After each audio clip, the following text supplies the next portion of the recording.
Coco Television। हाथी और चींटी की कहानी।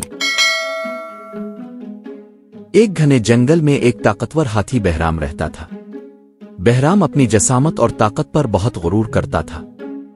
जब वो जंगल से गुजरता तो छोटे जानवर खौफजदा होकर भाग जाते। बहराम को उनकी कोई परवाह न थी, बल्कि वो उनका मजाक उड़ाता और उन्हें नुकसान पहुंचाने में खुशी महसूस करता था। एक दिन जब बहराम झील के करीब पहुंचा तो इसने वहां चींटियों का झुंड देखा। वो चींटियां मेहनत से अपने बिल के गिर्द काम कर रही थीं।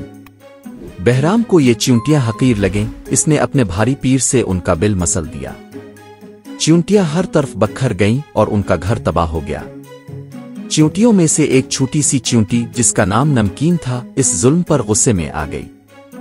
इसने सोचा कि वो बहराम को सबक सिखाएगी।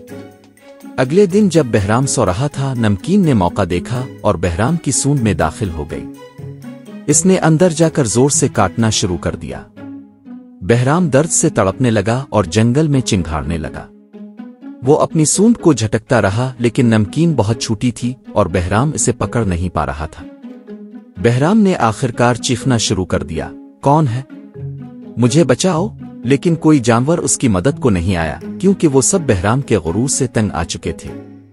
नमकीन ने बहराम की सूंड से निकलकर कहा, ये मैं हूं छोटी सी चींटी।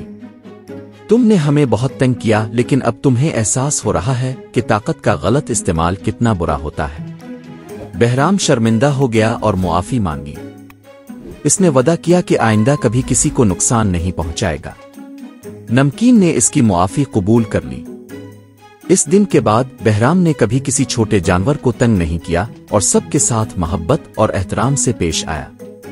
दोस्तों, दिलचस्प और मज़ेदार कहानियां देखने के लिए हमारे चैनल को सब्सक्राइब करें और हमारी वीडियोस को अपने दोस्तों के साथ जरूर शेयर करें।